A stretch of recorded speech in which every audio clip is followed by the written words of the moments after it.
Muchas gracias. Mi nombre es Oscar Arturi, de la empresa PG Analizadores, como decía el doctor. Le agradecemos al colegio el espacio que nos brindaron para la presentación de hoy. PG Analizadores representa la línea Binding Site, que es una empresa líder en proteínas a nivel mundial, y desde hace 5 años estamos realizando un programa de educación continua a cargo de nuestro departamento de marketing, con la doctora Marisa Mederos a cargo. En el día de hoy vamos a presentar algo relativo a la línea Binding Site, un tema de gamopatías monoclonales, en las cuales el doctor Gastón Caeiro, del Hospital Privado Universitario y del Hospital Ferreira, médico hematólogo, va a aplicar en los distintos tratamientos que se tratan con las gamopatías. Y a continuación, la doctora Débora Zun, a cargo del Departamento de Proteínas del laboratorio del Hospital Privado, va a explicar los términos del diagnóstico y el uso de los productos de Binding Site para los mismos. ¿Los escuchan entonces? Bueno, muchas gracias. Este lo apago. Esto. Bueno, buenas tardes. Yo soy médico, así que les pido disculpas si hay alguna cosa que los puede aburrir acerca de lo que vamos a charlar, pero mi idea era hacer un pantallazo de las gamapatías monoclonales o las discrasias de células plasmáticas, que en la bibliografía son sinónimos, y yo voy a hacer mucho hincapié en la principal gamapatía monoclonal, que es el mieloma múltiple. Vamos a hacer un pasaje por la clasificación, nos podemos detener a analizar algunas cosas de la clasificación de las diferentes gamapatías monoclonales y después lo podemos discutir al final. Mi idea era hablarles un poco del tratamiento, si bien hay muchísimos tratamientos y cada vez hay más, no nos vamos a detener tanto en el tratamiento, pero sí las bases fundamentales del tratamiento me parece que es importante sentarlas. Y también algo del seguimiento, de cómo seguimos a nuestros pacientes con gamapatías monoclonales. Bueno, las gamapatías monoclonales se las podría definir como un conjunto de trastornos caracterizados por proliferación de células B, siempre son células B las que producen las proteínas, que generan secreción de inmunoglobulinas que son homogéneas desde el punto de vista inmunoquímico y electroforético, que es la manera en que muchas veces las encontramos. Las gamapatías monoclonales pueden ir desde una proteína monoclonal que no da síntomas, que ya vamos a ver un poquito de eso, hasta síntomas muy importantes relacionados a la infiltración por las células plasmáticas o relacionados a la proteína monoclonal o relacionados a la interacción entre las células plasmáticas y el microambiente medular, que también cumple un rol. Esto es en general la clasificación por subtipos de gamapatías monoclonales, es decir, por subtipo de inmunoglobulina, en donde, como en la mayoría de las gamapatías monoclonales, predomina la inmunoglobulina G. Perdón. Bueno, predomina la inmunoglobulina G. Le sigue en frecuencia la IgA y cadenas livianas, y si uno toma el global, también hay que incluir la IgM, que es muy específica de una patología que es la macroglobulinemia de Waldenström. Bueno, yo acá, si bien uno podría clasificarlas de diferentes maneras, en general en la bibliografía médica lo que uno encuentra como gamapatías monoclonales o discrasias de células plasmáticas son estas. Después puede haber otras variedades diferentes de estas. Incluso cuando uno habla de mieloma, que es una de las cosas principales que vamos a charlar hoy, uno también encuentra diferentes situaciones dentro de la misma patología mieloma. Pero bueno, en general, las primeras tres, que son la gamapatía monoclonal de significado incierto, el mieloma múltiple asintomático y el mieloma múltiple, lo vamos a atender un poquito más intensamente hoy, y yo hago alguna breve reseña de las demás. Con respecto a la leucemia de células plasmáticas, en realidad se define la leucemia de células plasmáticas a la presencia en sangre periférica de más de 2.000 células plasmáticas o más del 20%. Esta es una disposición, yo diría, arbitraria. La mayoría de las leucemias de células plasmáticas provienen de un mieloma múltiple, forma parte la leucemia de células plasmáticas de la evolución final muchas veces de un mieloma múltiple. pero también puede ser primaria, es decir, uno podría encontrarse con un paciente con una leucemia de células plasmáticas de novo, que tiene un pronóstico muy adverso y que muchas veces tiene las mismas anomalías citogenéticas o de alto riesgo que tienen los mielomas de alto riesgo. Decía yo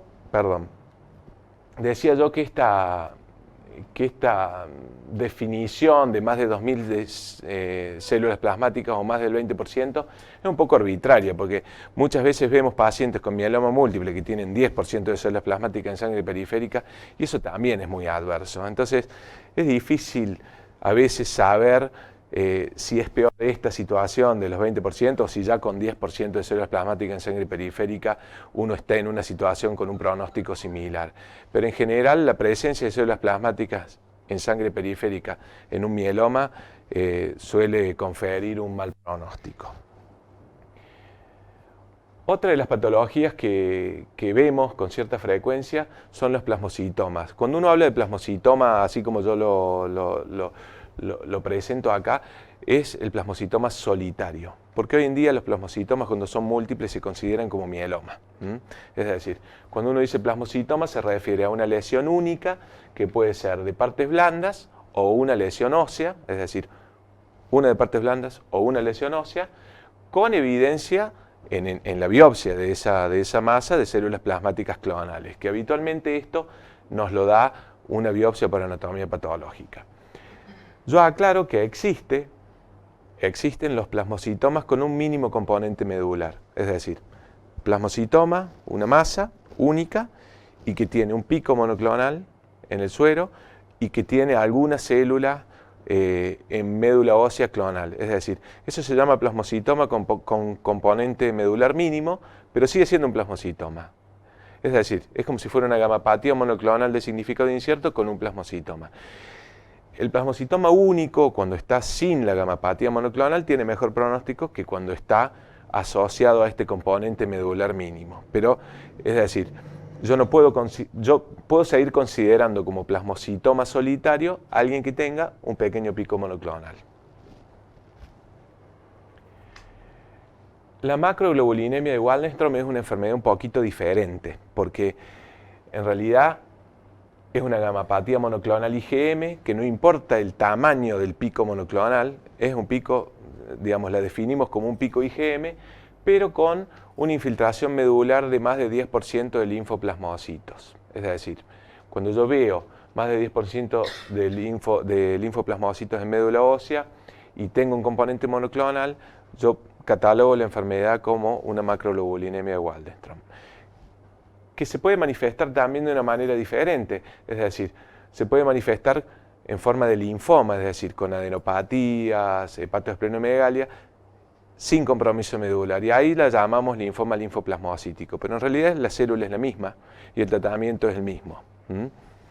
En general la macroglobulinemia de Waldenström tiene un tratamiento más parecido a los linfomas que al mieloma.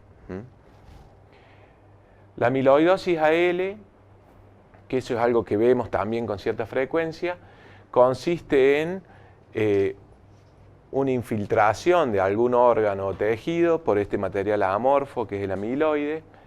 Uno debe confirmar el diagnóstico mediante una biopsia de uno de estos tejidos, que habitualmente también uno puede encontrar depósitos lambda o kappa si uno tiñe por inmunistoquímica estas biopsias.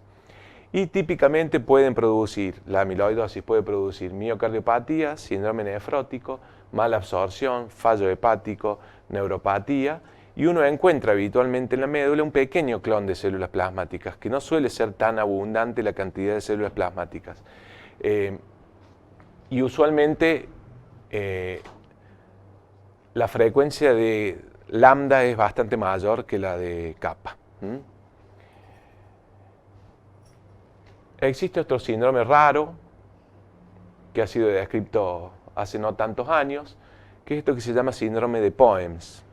El síndrome de Poems es un acrónimo que significa polineuropatía, organomegalia, endocrinopatía, pico monoclonal y cambios cutáneos. Ese es el resumen de las letras del Poems. Pero en realidad esto tiene criterios mayores y menores, que están bastante bien definidos. Yo considero que un paciente tiene POEMS si tiene polineuropatía, gamapatía monoclonal, lesiones osteoescleróticas, aumento del factor de fibroblasto derivado del endotelio o enfermedad de Castleman. Y los criterios menores son organomegalia, endocrinopatía, cambios cutáneos, papiledema o trombocitosis. Para yo definir el diagnóstico de un síndrome POEMS, necesito, fíjense ahí abajo, no logro iluminar bien con esto, pero tiene que haber 3 criterios mayores y al menos uno menor de estos que anotamos ahí. Pero la polineuropatía y la gamapatía monoclonal deben estar siempre. Estos son pacientes que tienen un pico monoclonal, tienen neuropatía. Si no tienen eso, no es POEMS. Entonces, uno lo sospecha habitualmente, nosotros hemos tenido pocos casos porque es una enfermedad infrecuente, pero uno lo sospecha cuando encuentra esas 2 cosas. Si bien también el mieloma puede causar neuropatía, es decir, uno cuando encuentra por lo menos esos 2 criterios empieza a buscar los otros. La crioglobulinemia es un término, yo diría, más general, pero se incluye dentro de las gamapatías monoclonales. Consiste en un componente de inmunoglobulinas o de inmunoglobulinas más complementos que precipitan a menos de 37 grados. Así se define la crioglobulinemia. En realidad hay 3 tipos, 1, 2 y 3, y la que suele estar asociada a gamapatías monoclonales es la 1. Las otras 2, la 2 y la 3, suelen estar asociadas a patologías infecciosas o autoinmunes. Y después 2 enfermedades más, que es la enfermedad por depósito de cadenas livianas, que consiste en depósitos granulares de cadenas livianas, que puede dar nefropatía, cardiopatía, hepatopatía. Acá es más frecuente que sean kappa que lambda, a diferencia de la amiloidosis. Y la enfermedad por depósito de cadenas pesadas, que son depósitos no amiloides de fragmentos de inmunoglobulinas y de cadenas livianas.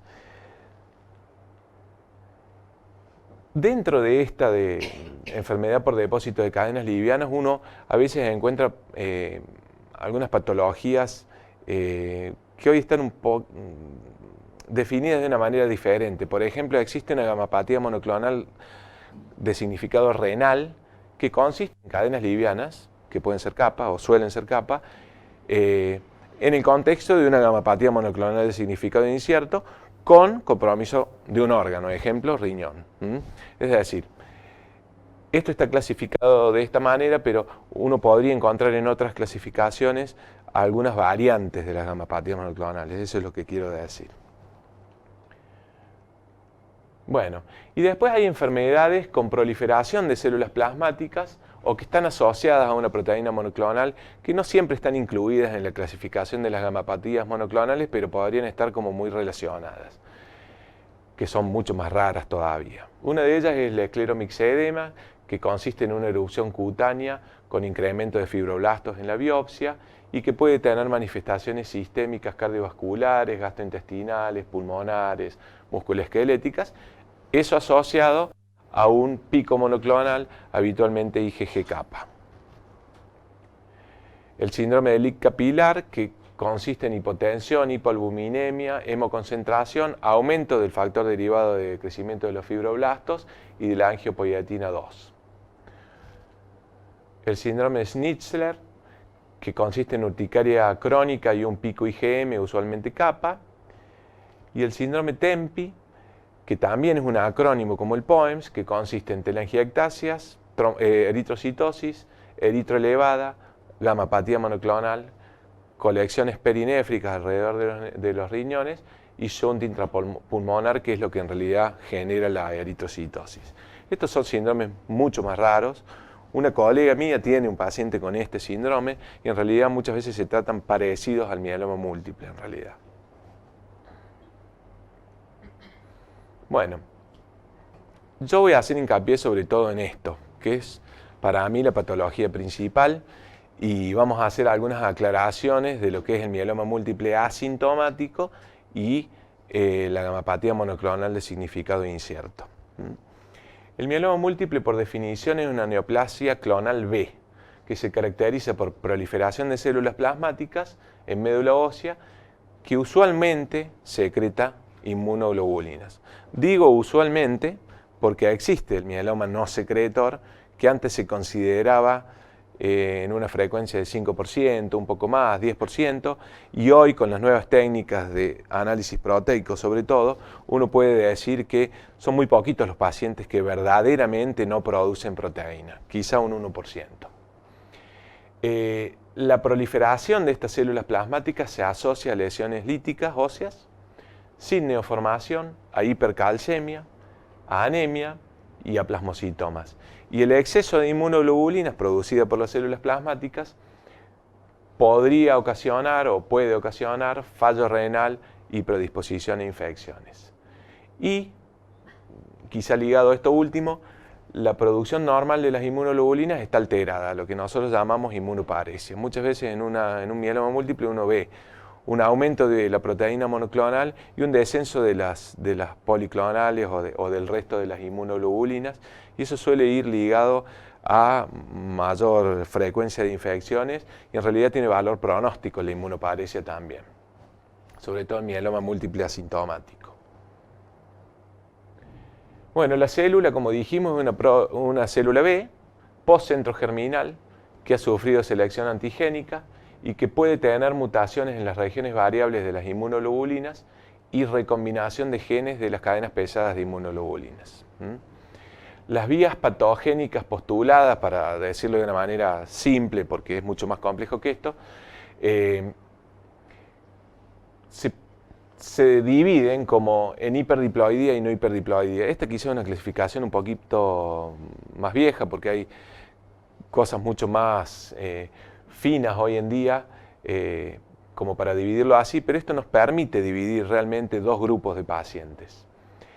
Y existe un rol del microambiente medular con células estromales que protegen a las células del mieloma, y esto también está estudiado, con alteración en la angiogénesis. De hecho, usamos medicamentos antiangiogénicos que uno no sabe tampoco del todo cómo funcionan, porque es la verdad, pero desde la talidomida en adelante empezaron a surgir muchos medicamentos que son antiangiogénicos, que se llaman inmunomoduladores y que tienen un efecto sobre el microambiente medular.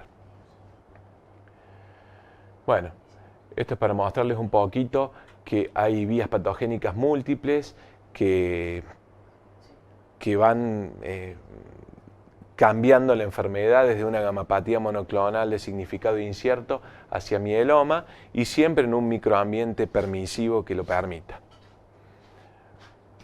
Esto es un poquito parecido, pero el mieloma múltiple es un modelo de transición entre una situación premaligna hacia una patología maligna.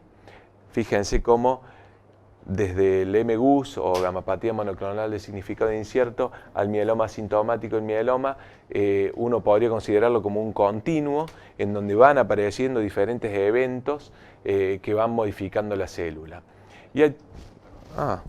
dale. Gracias. Perfecto. Sí. Perfecto. Gracias. Bueno, esto, y hay teorías acerca de esto. El mieloma es precedido de una gamapatía monoclonal de significado incierto en la mayoría de los pacientes. Yo diría que en todos.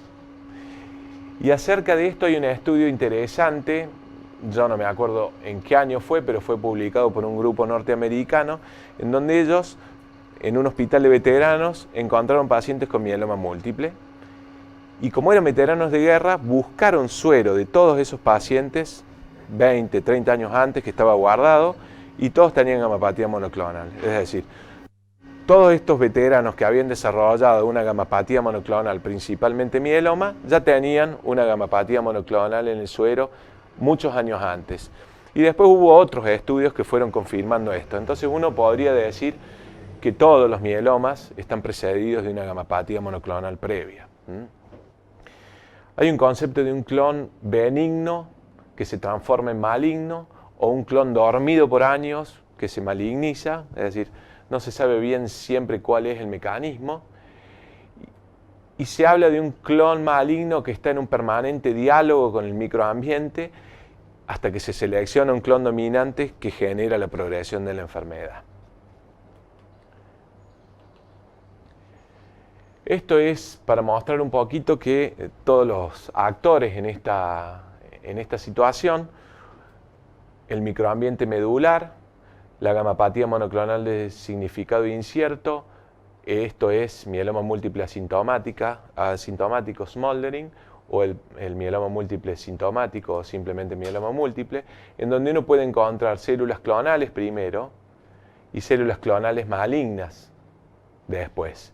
Y esto se puede determinar en cierta forma en el laboratorio, sobre todo por citometría, en donde uno puede medir poblaciones y tomar algunas conclusiones en base a las poblaciones celulares que uno ve. Es decir, a veces uno se puede encontrar con un fenotipo por citometría de flujo sugestivo de gamapatía monoclonal de significado incierto, o uno se puede encontrar con un fenotipo como más típico de un mieloma múltiple. Hay un caos genómico. La mayoría de los pacientes tiene anomalías citogenéticas, lo que no significa que las encontremos siempre, pero si uno los busca por diferentes técnicas, uno suele encontrar algunas, y si uno hace análisis moleculares, la gran mayoría de los pacientes tiene alguna alteración o citogenética o molecular. Hay anomalías numéricas, como las trisomías o las monosomías, y anomalías estructurales, como las translocaciones, que, como decíamos, comprometen siempre las cadenas pesadas de inmunoglobulinas con algún otro oncogen. Esto es un poquito y es complejo, pero en realidad a mí me gusta la diapositiva porque esto, en cierta forma, esquematiza la evolución clonal en la biología del mieloma múltiple. Acá está el grupo que hablábamos recién de hiperdiploidía y de no hiperdiploidía, por clasificarlo de alguna manera. Y acá está la evolución de la enfermedad desde MGUS hasta mieloma recaído, o refractario. Acá uno podría ver hiperdiploidías como eventos primarios, pero a lo largo de la evolución del mieloma aparecen eventos secundarios. Todas estas mutaciones que hoy podríamos buscarlas por biología molecular o por Next Generation Sequencing. Y en el grupo de las no hiperdiploidías uno suele ver las translocaciones de entrada como evento primario, pero también se agregan otras anomalías moleculares. Es decir, esto habla un poquito de la evolución clonal. Y esto, que es la deleción del 17p, que uno también lo puede ver acá, está como independiente, puede aparecer en los dos grupos. Me parece que hay una diapositiva más adelante en donde podemos ver que se pueden solapar algunas anomalías citogenéticas.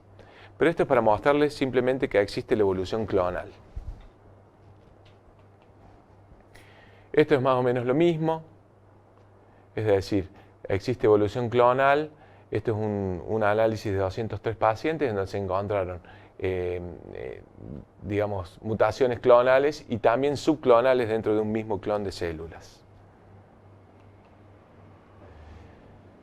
Bueno, el mieloma múltiple, y hablando un poquito más de lo clínico y de la epidemiología, corresponde al 1% de todas las neoplasias y el 10% de las hematológicas, o sea que es una de las patologías que vemos con cierta frecuencia los hematólogos. Es la segunda neoplasia hematológica. La incidencia anual es estable de 4,5 cada 100.000 habitantes. En Estados Unidos hay 20.000 casos nuevos por año y 2.500 casos en el Reino Unido. Se estima 25.000 casos estimados y 11.000 muertes por mieloma en el año 2014. La incidencia aumenta con la edad. El 80% de los pacientes tiene más de 60 años y la edad media al diagnóstico es de 65 años. Si bien a veces uno ve pacientes un poco más jóvenes o un poco más grandes. Pero en general esta no es una patología del adolescente. Nosotros tenemos algún paciente de 30 y pico de años. Creo que el paciente más joven que se ha registrado tenía 8 años. Y en Argentina creo que el paciente más joven tenía 16 años, pero en general no es una patología ni del adulto, no es una patología del adolescente, suele ser del adulto mayor, y a veces vemos algún adulto menor. Es ligeramente más común en hombres y 2 veces más frecuente en afroamericanos. El desarrollo posterior a gamapatía monoclonal está confirmado. Los factores de riesgo están relacionados a la edad, al sexo masculino, a la obesidad, a la raza negra, pero esto también es difícil de probar. Yo diría que de estas cosas, la raza negra sí, está claro que tiene más frecuencia de mieloma múltiple. Y también es una enfermedad muy heterogénea, porque existen pacientes con respuestas muy variables a tratamientos. Hay gente que responde por pocos meses y gente que responde a un esquema de tratamiento por muchos años. Y hay un 20% que sobrevive más de 10 años. Y esto es importante. Ha habido una mejoría sustancial de la supervivencia a 5 años debido a los nuevos tratamientos. Y se habla hoy en día de una supervivencia a 5 años del 50 al 80%, que es bastante para lo que era, que aproximadamente era de un 30% a 5 años, hace pocos años. Probablemente esta estadística, más cercana al 80%, esté ligada a los pacientes de estudios clínicos, quizá no tanto a los pacientes de la vida real, pero yo creo que esto es el futuro y yo creo que en algún momento se va a lograr ese número en todos los pacientes, o en la mayoría. Y al igual que veíamos con las gamapatías monoclonales en general, los subtipos de inmunoglobulinas comprometidas en mieloma múltiple suele predominar la IgG, le sigue IgA y cadenas livianas, IgD no secretor e IgM son más raros, y me faltó el IgE también, que es, acá está, IgE junto con IgM. Yo la verdad nunca vi un mieloma IgD, ni IgE, y sí he visto algunos IgM, 2 o 3, la mayoría son estos.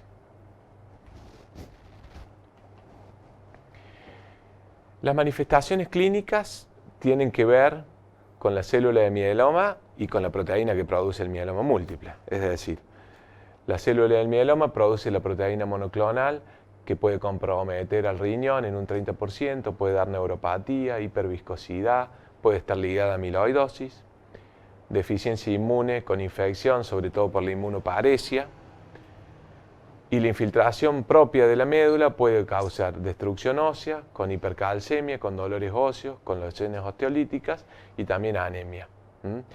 La hipercalcemia y la anemia, junto con las lesiones osteolíticas, yo diría que son la principal causa de morbilidad. Bueno, la enfermedad ósea es la principal causa de morbilidad. La anemia, hipercalcemia, insuficiencia renal e incremento del riesgo de infecciones también existe. Antes el riesgo de infecciones era considerado como un criterio de mieloma, hoy ya no. Un 1 o 2% tiene enfermedad extramedular al diagnóstico, pero en la evolución muchos más. Es decir, una de las características del mieloma múltiple es que en algún momento de la evolución, cuando se hace refractario, lo encontramos fuera de la médula ósea también, mediante, digamos, en forma de plasmocitomas o de infiltración de otros tejidos. Y la evolución desde un mieloma asintomático hacia un mieloma sintomático ocurre en un 10% por año, más o menos. Y esto ya lo vemos en un minutito. Bueno, esto es lo que yo les decía, la progresión hacia mieloma múltiple sintomático existe en un 10% por año. Hablando de gamapatía monoclonal de significado incierto, esto es algo que ocurre en un 3% de las personas mayores de 50 y en un 6% en mayores de 70. Esto significa que es una situación bastante frecuente. No andamos haciendo screening de esto porque encontraríamos un montón de gamapatías monoclonales por las cuales no haríamos nada, pero verdaderamente cuando uno las encuentra se ve obligado a hacer una serie de estudios para, por lo menos para confirmar que no tenga un mieloma o un mieloma asintomático. Y la evolución desde un mieloma asintomático hacia un mieloma sintomático ocurre con un máximo riesgo en los primeros 5 años. Y la curva esta lo explica. Estos son los pacientes con mieloma múltiple asintomático que evolucionan hacia mieloma múltiple. Fíjense que el 50% evoluciona hacia mieloma múltiple sintomático en los primeros 5 años, pero después la curva se aplana un poco. ¿Qué significa esto? Que después hay un grupo de pacientes que podrían no evolucionar hacia un mieloma múltiple sintomático. Entonces, esto justifica que hay un grupo de pacientes con mieloma múltiple asintomático, o mejor dicho, hoy en día a la mayoría de los pacientes con mieloma múltiple asintomático no los tratamos, porque especulamos con esto, con que entre en esta fase de meseta. En cambio, la gamapatía monoclonal de significado incierto tiene un riesgo de progresión entre 1 y 2% por año. Entonces yo sé que un paciente con gamapatía monoclonal de significado incierto es muy probable que no evolucione hacia un mieloma múltiple sintomático. De todas maneras, tanto en mieloma múltiple asintomático como en gamapatía monoclonal existen algunos scores de riesgo que a mí me permiten saber si un paciente va a tener una situación más agresiva que otro. Bueno, y hablando un poco de las definiciones o de los criterios diagnósticos de estas 3 situaciones, podemos decir que se define como gamapatía monoclonal de significado incierto a un paciente que tiene una proteína M menos de 3 gramos, células plasmáticas clonales en médula ósea menos de 10% y no puede tener ningún síntoma ni evento que defina mieloma. Mieloma múltiple asintomático, los pacientes pueden tener proteína M de más de 3 en suero o más de 500 en orina en 24 horas, células plasmáticas clonales en médula ósea más de 10 pero menos de 60%, y tampoco puede tener un evento que defina daño orgánico por mieloma, porque si no ya es mieloma sintomático. Y el mieloma múltiple sintomático consiste en una enfermedad o una gamapatía monoclonal con uno o más de los eventos que definen mieloma. Más de una de estas manifestaciones CRAB, que ahí están: hipercalcemia más de 11 o más de 1 miligramo del valor normal, insuficiencia renal, un clearance menos de 40 o una creatinina sérica más de 2, anemia, hemoglobina menos de 10 o menos de 2 para el valor de rango de referencia de ese laboratorio, o sea 2 gramos menos de lo normal, o enfermedad ósea, más de una lesión lítica en radiografías, TAC o PET. Es decir, estos son los eventos que definen mieloma. Pero en el 2014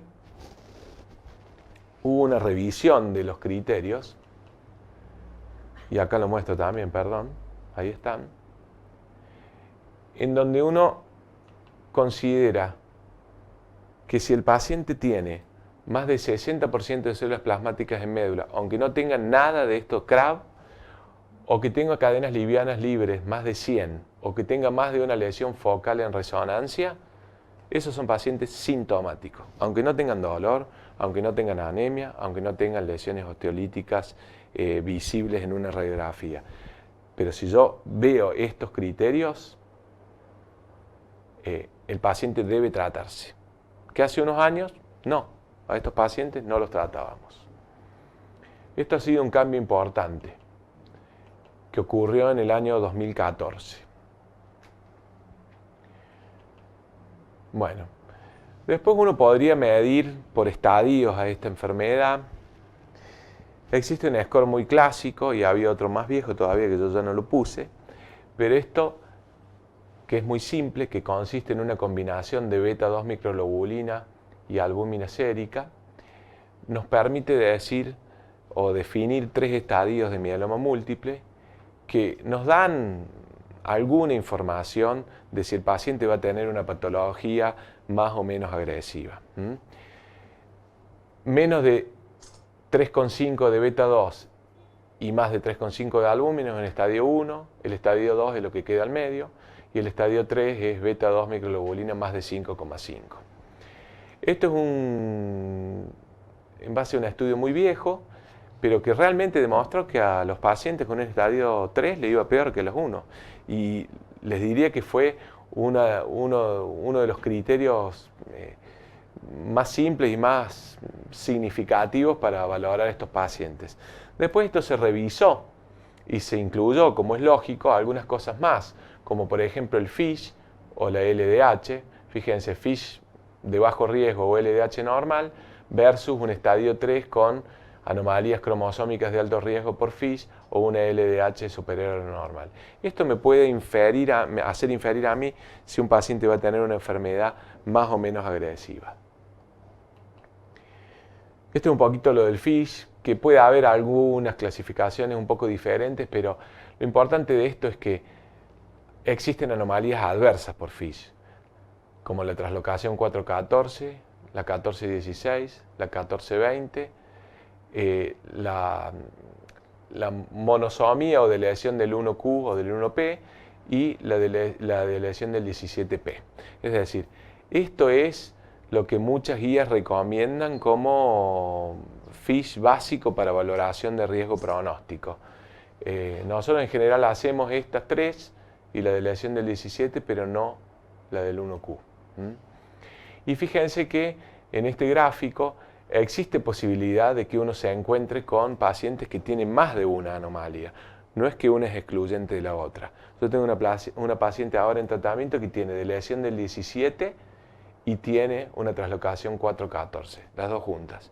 Y las dos tienen pronóstico adverso. Y existen otros factores pronósticos que uno tiene en cuenta, si bien no está dentro de un score, pero uno los tiene en cuenta. Lo mismo, las del FISH, la LDH elevada, la beta 2 elevada, si existen células plasmáticas circulantes, que a veces lo vemos, si existe un alto índice de proliferación de células plasmáticas, que esto se puede medir, o si existe enfermedad extramedular. Esto relacionado al tumor, al mieloma, y existen algunos factores relacionados al huésped, la edad por ejemplo, o que tenga un mal estado general al momento del diagnóstico, que eso en oncología siempre es importante, digamos, el performance del paciente es muy importante de medir al diagnóstico, y el fallo renal.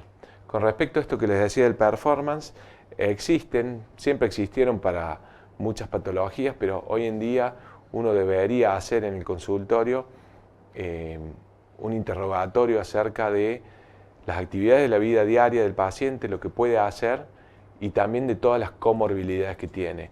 Y uno a veces se encuentra con alguna fragilidad que no veía a simple vista. Y esa fragilidad puede impactar en el tratamiento, en la respuesta al tratamiento o en lo que uno pueda hacer, porque a veces uno no puede ser tan intenso con respecto a los tratamientos en pacientes muy frágiles. Yo puse un poco lo que uno debería pedir al diagnóstico inicial en un paciente con mieloma múltiple. Si bien puede variar esto, pero historia clínica y el examen físico siempre, citológico con plaquetas y fórmula y buscar si tiene células plasmáticas en sangre, creatinina, urea, LDH, calcio, albúmina, beta 2, cadenas livianas libres, cuantificación de inmunoglobulinas, proteinograma por electroforesis, inmunofijación en suero, orina de 24 horas, proteinograma urinario, inmunofijación en orina, y estudios de imágenes que yo antes acá ponía siempre radiología convencional, ya no más. En general uno, ante el diagnóstico de un mieloma, termina haciendo hoy en día una imagen moderna, eso es lo recomendado, que puede ser tomografía, ya vamos a ver un poquito de eso, o resonancia o PET, punción medular y biopsia con inmunistoquímica y citometría. Yo acá hago una aclaración, y me ha pasado. Uno hace punción con un aspirado medular, el extendido, y el porcentaje que informamos en la morfología es el que vale como diagnóstico. Pero también uno tiene que ver la biopsia y pedirle al patólogo que mida el porcentaje de células plasmáticas, porque más de una vez a mí me ha pasado de que un paciente tiene 5% de células plasmáticas en el medulograma, pero tiene 15 o 20 en la biopsia, y siempre hay que tomar el valor mayor. Es decir, yo no tomo el 5, tomo el 15 de la biopsia. Y nos pasa a veces en mielomas asintomáticos que uno dice, bueno, es un MGUS, y no, era un mieloma asintomático. Me ha pasado eso, hay que mirar las dos cosas, por lo menos al principio. Estudio citogenético y el FISH, que acá es, lo recomendado es 13Q, 17P, 414, 1114, 1416, amplificación del 1. Esto es variable, pero en general la de peor pronóstico es la 17P.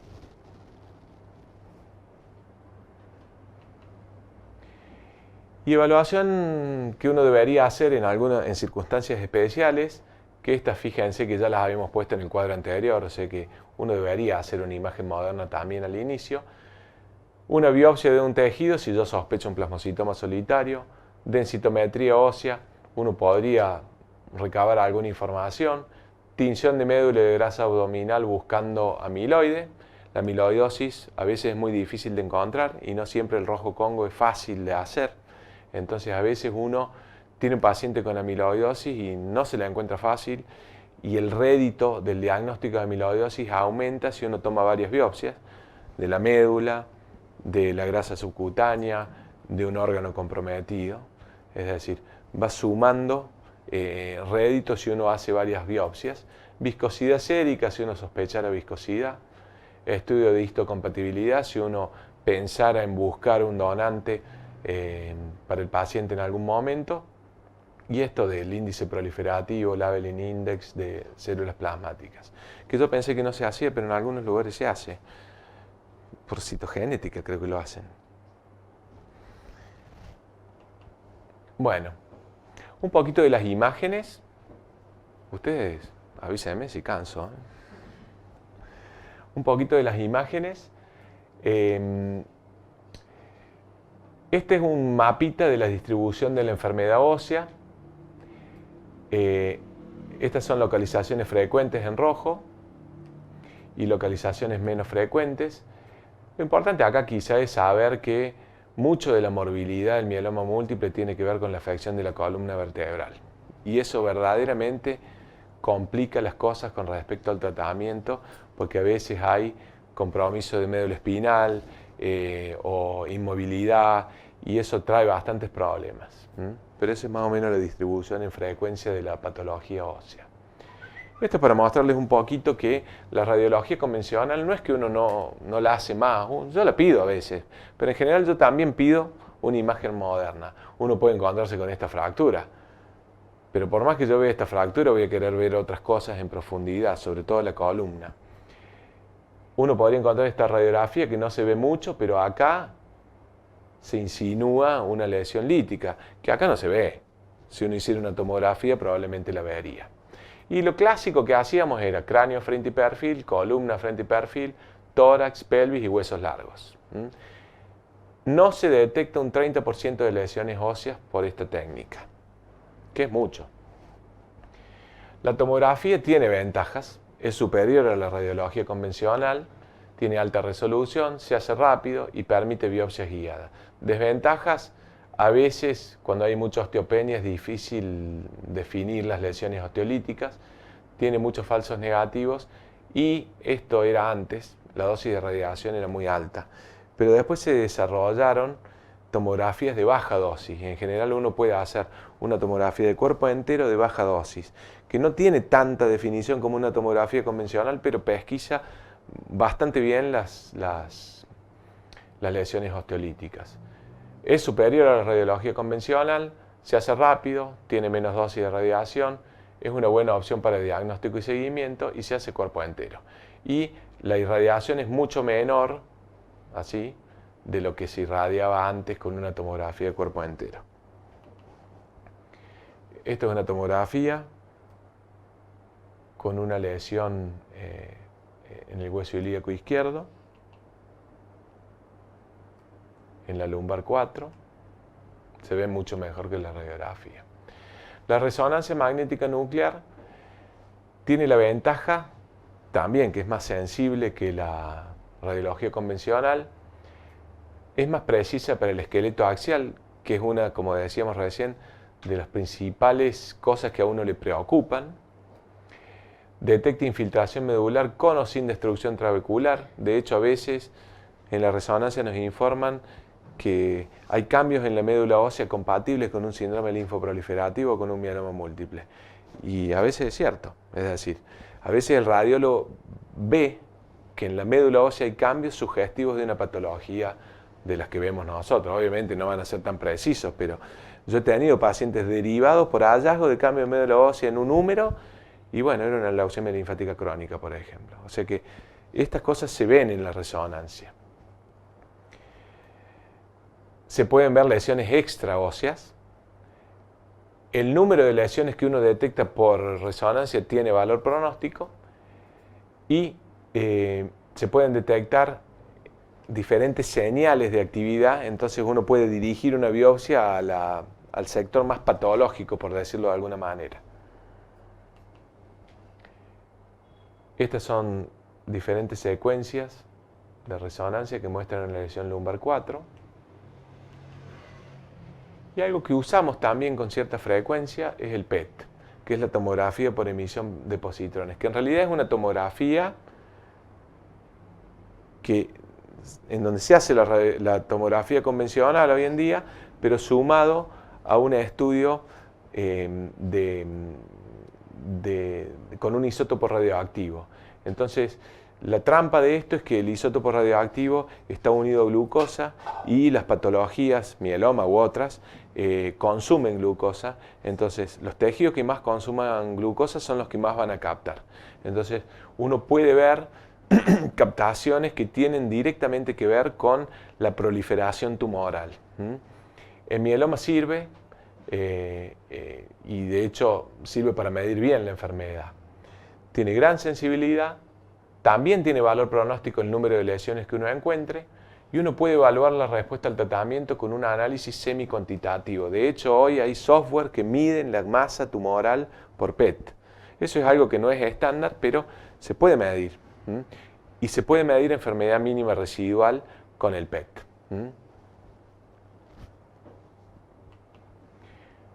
Bueno, este es un paciente que ya en la tomografía se le ve la lesión y fíjense cómo capta, y ahí también. Y también tiene una pequeña lesión ahí.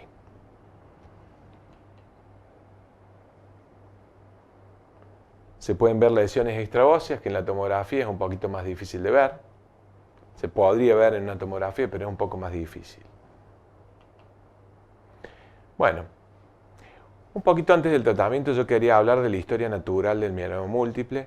El mieloma múltiple es una enfermedad que hoy deberíamos considerarla todavía incurable, pero existen reportes de una pequeña tasa de curación. Siempre se hablaba de una curación en un 5% de los pacientes que hacen tratamientos completos con trasplante y demás. Es decir, son pacientes que están en remisión por mucho tiempo y que se mueren de otra cosa. Eso no es común de ver. En realidad uno tiene y uno le dice a los pacientes que es una enfermedad que en general es incurable. Pero con los nuevos tratamientos se está viendo que si uno logra respuestas muy profundas, probablemente haya un porcentaje mayor de pacientes a quienes uno pueda considerar curado. Y esto acá lo digo entre comillas porque todavía no tenemos certeza, pero cuando uno logra respuestas muy profundas con los nuevos tratamientos, uno sabe que en algún momento va a haber un grupito de pacientes curados. Sobre todo en una patología que es del adulto mayor a veces y que son pacientes que se mueren de otra cosa. Y uno tiene algún paciente por ahí que le hicimos poquita quimio hace 10, 15 años y siguen en remisión, siguen en remisión, siguen en remisión, con poca cosa de tratamiento que le hicimos. Y bueno, hay poquitos de esos, pero existen. Bueno, esto grafica un poco esto. Esto es el componente monoclonal y esto es la enfermedad. Componente monoclonal, un MGUS o un mieloma smoldering o mieloma múltiple asintomático, sube el componente monoclonal, se transforma en un mieloma activo. Yo con tratamiento de primera línea logro una buena respuesta, una remisión que puede ser muy buena, completa. Una recaída suele ser la regla, necesito un tratamiento de segunda línea. Acá yo ya no llego, porque esto suele pasar. El primer tratamiento ofrece buenos resultados, el que sigue no suele ser tan profunda la respuesta. Aunque a veces cuando aparecen nuevos medicamentos uno va viendo respuestas más profundas de después, pero en líneas generales esto es la evolución natural de la enfermedad. Ante una segunda recaída, el paciente responde pero menos, y bueno, muchas veces la enfermedad se hace refractaria. Esto grafica un poquito la evolución natural de la enfermedad. Es un esquema nomás, obviamente. La supervivencia media era menor de 1 año antes de los agentes alquilantes y ha habido una mejoría en la supervivencia desde la introducción del melphalan en los años 60. Esto es antiguo, pero esto fue uno de los primeros medicamentos que surgió para la enfermedad. La supervivencia a 5 años era del 25% en la década del 70 y de 34% en el 2003. Después apareció una ventaja en la supervivencia cuando se introdujo las altas dosis de quimioterapia seguidas de autotrasplante de médula ósea, que hoy es estándar, sigue siendo estándar para el tratamiento del mieloma. Si bien algunos creen que con los nuevos medicamentos el trasplante va a dejar de tener un rol muy importante, hoy es un tema bastante claro que lo tenemos que seguir haciendo. Y la introducción de nuevas drogas en la última década ha mejorado el pronóstico. Yo pongo acá nuevas drogas, estas no son las nuevas drogas, en realidad estas ya están medias viejas, pero en realidad hay muchas otras nuevas drogas, más nuevas que estas, que probablemente cambien el pronóstico de la enfermedad. Este es un cuadro no tan nuevo, pero es para mostrar que ha habido una mejoría en la supervivencia en las últimas décadas que en las previas, y que la calidad de la respuesta, y esto tiene que ver con el tratamiento, también tiene que ver con la supervivencia. Es decir, mientras mejor la respuesta a un tratamiento, mejor va a ser la duración de la respuesta. La duración de la respuesta, exactamente. Esto está probado en 2008, en este estudio, que es un metaanálisis, pero también lo seguimos viendo con los nuevos medicamentos en la última década.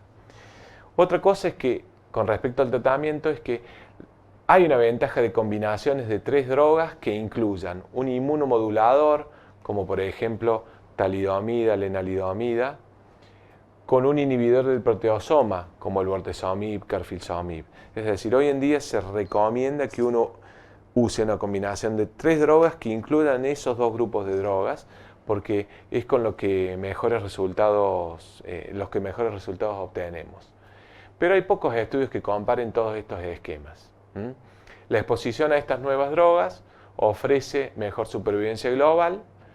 Existe una actividad sinérgica entre los inmunomoduladores y los inhibidores de proteasoma, por eso se recomienda usarlos juntos. Y uno debería también elegir un esquema que no altere tanto la célula madre hematopoyética para que yo pueda recolectarle células madre hematopoyéticas para hacer un trasplante autólogo, que es lo que uno hace de rutina en estos pacientes. Esto es un esquema, ya terminamos en un ratito, pero es un esquema del tratamiento inicial de un paciente con mieloma múltiple. Si el paciente es elegible a trasplante o no, uno le hace el diagnóstico, le hace una estratificación de riesgo. Esta es la carga de enfermedad y siempre hay que hacer tratamiento de soporte, antibióticos, antivirales, bueno, lo que haga falta para el paciente, transfusiones, lo que haga falta de soporte. Pero uno hace una inducción en los que son elegibles a trasplante. Podría hacer uno, la inducción incluye el trasplante, consolidación y un mantenimiento. Si el paciente no es elegible a trasplante, uno hace una inducción y después lo deja al paciente en un tratamiento continuo. Acá nos figura claro el trasplante, pero el trasplante nosotros lo hacemos acá, después de la inducción. Y no siempre hacemos consolidación. De hecho, nosotros no hacemos consolidación. Consolidación consiste en repetir lo mismo que uno hizo de inducción después del trasplante. Acá, al medio, iría el trasplante. Pero eso es más o menos el esquema de lo que uno hace en un paciente con mieloma. Y esto es para mostrar que las nuevas drogas se asocian a mayor respuesta. Fíjense, no importa esto, pero son combinaciones de 3 drogas: ciclofosfamida, talidomida, dexametasona, bortezomib, ciclofosfamida, dexametasona, bortezomib, talidomida, dexametasona. En general lo que nosotros buscamos es obtener, y ya al final lo vamos a ver, obtener respuestas que se llaman muy buenas respuestas parciales o very good partial response, cercanas al 50-60%. Uno busca más o menos eso, que son es lo que figura en los trabajos que han dado, digamos, vuelo a estas combinaciones de tratamientos. Porque uno sabe que si uno logra al menos muy buena respuesta parcial, o mejor, completa, la sobrevida va a ser mayor, o la sobrevida libre de progresión va a ser mayor. Esto es lo mismo, pero en pacientes que necesitan un retratamiento. En general, si el paciente físicamente lo puede tolerar, uno trata de hacer combinaciones con 3 drogas también. Y para finalizar, yo quería mostrarles simplemente que uno se guía por estos criterios de respuesta del Grupo Internacional de Mieloma, que se define respuesta completa después de un tratamiento a la negativización de la inmunofijación, desaparición de los plasmocitomas y menos del 5% de células plasmáticas en médula ósea. Una remisión estricta se define como remisión completa, pero con cadenas livianas libres normales, relación normal, y ausencia de células plasmáticas clonales por inmunistoquímica o citometría de flujo. Una remisión completa inmunofenotípica sería lo mismo, pero con una citometría de flujo de más de 4 colores.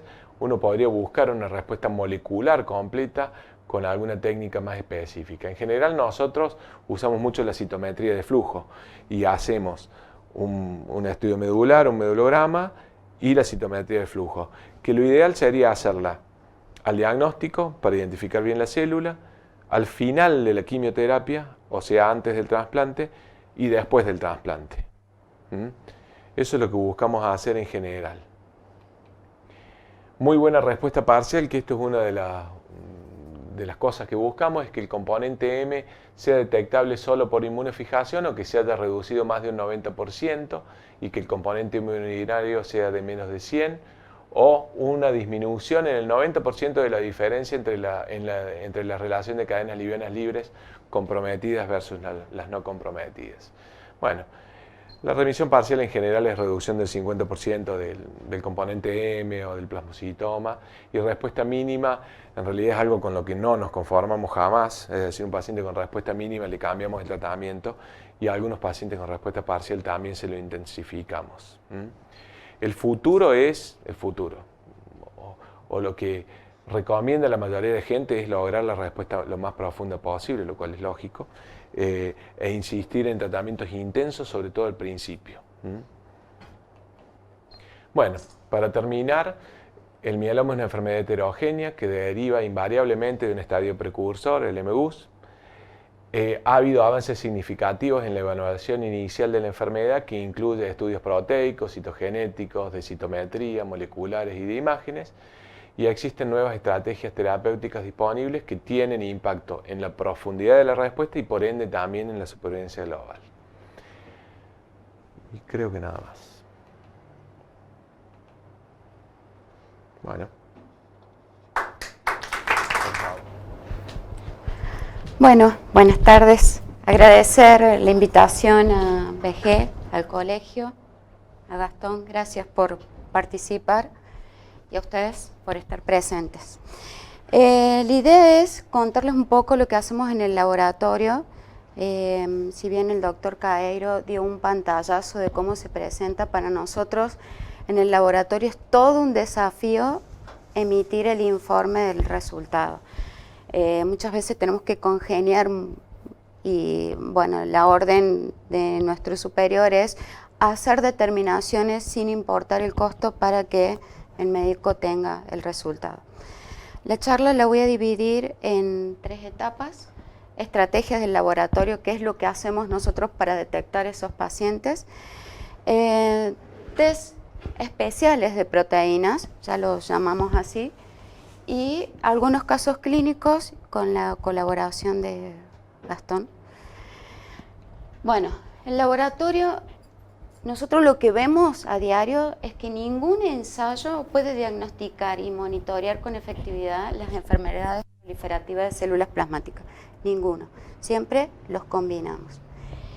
Y que necesitamos definir estrategias que abarquen el espectro de presentación de la enfermedad. Lo vamos a ir a medida que veamos la charla. Si yo necesito establecer estas estrategias, necesito conocer la población que va a acudir a la institución. Si es un hospital de niños, esto no lo voy a tener tan... Ahora, si es un hospital en donde se hacen trasplantes y tenemos un servicio de oncohematología, nosotros tenemos que estar actualizados y brindando una respuesta. Bueno, lo que dice ahí arriba, perdón, es que generalmente el diagnóstico de una gamapatía monoclonal es frecuentemente soslayado. Entonces, con un proteinograma, que lo vamos a ver, nosotros podemos detectar algunos casos. Rápidamente, esto ya lo contó Gastón, generalmente en sangre periférica, en médula ósea o en los centros germinales tenemos distintos, la célula B, los precursores de célula B, hasta el linfoplasmócito, que es la macroglobulinemia de Waldenström. Yo los voy a guiar hacia la parte bioquímica, lo que nosotros medimos que son las proteínas. Y por último, la célula plasmática en las gamapatías monoclonales. Entonces, una célula plasmática va a secretar anticuerpos y tiene la característica fenotípica que es CD38 positivo, 138 positivo y 19 positivo. Siempre están produciendo anticuerpos. Cadena liviana, kappa o lambda, siempre en exceso, para asegurar el ensamblaje con la cadena pesada, que es G, A, M, D y E, en distintas concentraciones. ¿Cómo los vamos a ver? En un proteinograma, todos hacemos proteinograma, hemos visto un proteinograma, nosotros tenemos IgG, IgA e IgM, que pueden migrar desde la alfa 2 hasta la gamma. Entonces, vamos a tener muchas células plasmáticas que me van a secretar muchas inmunoglobulinas, y lo que yo veo es lo policlonal, que siempre es lo que vemos en los informes, es policlonal. En cambio, una célula plasmática aberrante que empieza su transformación va a adquirir otro marcador, que es C19 negativo, 56 positivo y 45 negativo. Sigue secretando en exceso, pero la característica que va a tener, se llama, muchas veces van a ver que hay diferencia entre los laboratorios. Algunos decimos banda monoclonal, componente monoclonal, se le puede decir proteína M, o paraproteína, o componente monoclonal, o M-spike. Cualquiera es lo mismo, todos hacemos referencia a lo que vemos en el proteinograma. Entonces, ¿cómo lo voy a ver? Con una bandita. Siempre. Bueno, no casi siempre. Entonces, eso es lo que detecto en el proteinograma. Esto es lo que explicó Gastón. En lo normal vamos a tener la célula plasmática con su fenotipo, inmunoglobulinas en sangre, pero no en orina. En MGAS empiezo a ver un componente, pero es raro que lo veamos en orina. O sea, la estructura renal nosotros la vemos conservada. En un mieloma múltiple smoldering empezamos a ver ya muchas más células clonales y aberrantes.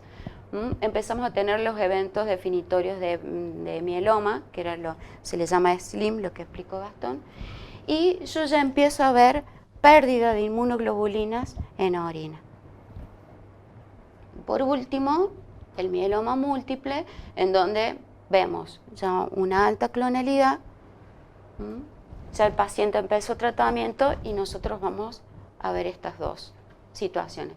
¿Cuál es el problema del laboratorio? Es que todo el tiempo recibimos pacientes en todos los estadios, ni siquiera diagnosticados o ya diagnosticados en tratamientos en recaída. Entonces siempre estamos en esta etapa, que no sabemos si aumenta, si disminuye, cómo lo controlamos, cómo lo monitoreamos, cambió o no cambió.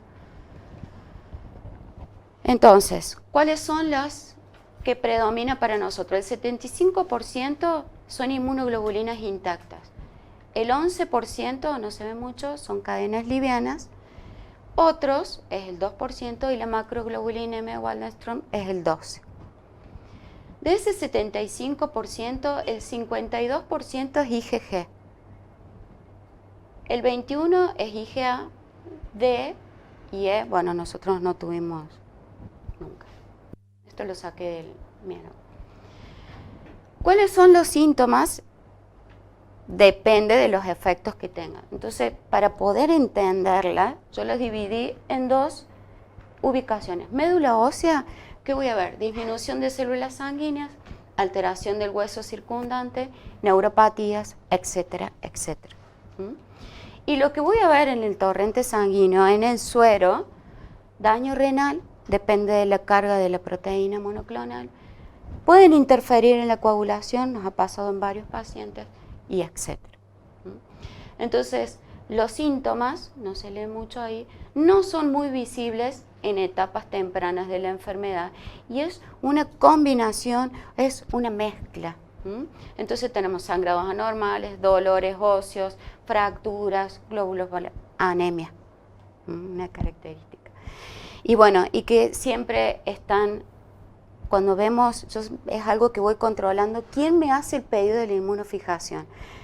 Oncohematología, puesto número 1, pero el servicio de nefro también, química clínica también, neurólogos. Entonces lo que vemos es que a todas las especialidades, los servicios abarca el diagnóstico de esta patología. Entonces tenemos hematólogos, traumatólogos, nefrólogos, médicos clínicos, infectólogos, inmunólogos, todos ellos están por alguna consulta y terminan diciendo, pidamos un prote, una inmunofijación, y ahí llegamos al número. Entonces, lo que vamos a ver es la proliferación tumoral, ¿sí? Y el perfil de producción o eliminación, yo lo llamo así, es para entenderlo y que me sea más fácil. Voy a tener una masa de células plasmáticas que me secretan las inmunoglobulinas y yo lo que tengo es eso, es una gran mezcla, que lo voy a tener en suero y en la orina. Entonces tengo que ver qué permanece y qué estado tiene el riñón, qué filtra y qué no filtra. ¿Me siguen? Test especiales de proteína. Vamos a ver los test que se hacen para el diagnóstico.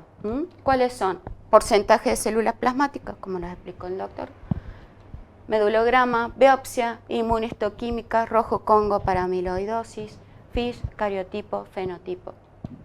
Test sanguíneos, recuento de células, anemia, recuento de leucocitos, plaquetas, bioquímica, función renal es importante, creatinina, urea, calcio, LDH, test de proteínas, proteínas totales, beta-2 microglobulina, faltó agregar acá, electroforesis de proteínas, inmunofijación y cadenas livianas. Test urinarios, proteinuria, que muchas veces el paciente llega ya con un daño renal y con una sobrecarga de proteinuria, electroforesis de proteínas, inmunofijación. Y en los test óseos tenemos radiografía, resonancia magnética, tomografía, la gamma, PET y la densitometría. En cuanto al porcentaje, lo explicó Gastón, ahí tienen esto sería la médula, la inmunistoquímica, el rojo Congo, cariotipos y el fenotipo. Los óseos, como decía Gastón, estos ya están en desuso y este sería el gold estándar. Y los test sanguíneos, los que hacemos nosotros en el labo, recuento de células, bioquímica, test, que en realidad lo que les voy a contar hoy son los test de proteínas. Generalmente, ¿qué pide el médico? Proteínas totales, pueden estar elevadas, a veces no. Albúmina, en donde sabemos que el 55 y el 66% de las proteínas totales es albúmina. Entonces, ¿qué hace el médico? La relación albúmina-globulina, o es el proteinograma químico, en donde directamente hace estas dos determinaciones. Pide inmunoglobulinas también, pero en realidad lo que vemos, si nosotros pedimos un proteinograma, vamos a ver reflejado todo, las proteínas totales, la albúmina y las inmunoglobulinas. Pero lo que es más importante es ver el trazado, el perfil de esas proteínas, en donde vemos un proteinograma normal y uno positivo, un componente. Si yo quiero aumentar la sensibilidad del proteinograma, hago una inmunofijación, que es lo mismo.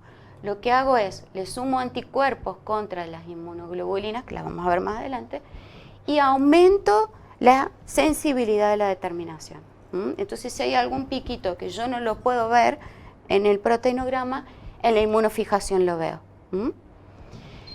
Y por último, que se agregó como un test de marcador tumoral independiente de las cadenas livianas. Que esto sería distinto. Estos dos son electroforesis y este es turbidimetría. Entonces, ¿Cuál es el proteinograma? ¿Cuál es el componente factor? Serían los soportes que tenemos disponibles en el mercado. Tenemos acetato de celulosa, gel de agarosa y electroforesis capilar. El acetato no más, ni cortarlo ni diluirlo en ácido acético, no se recomienda.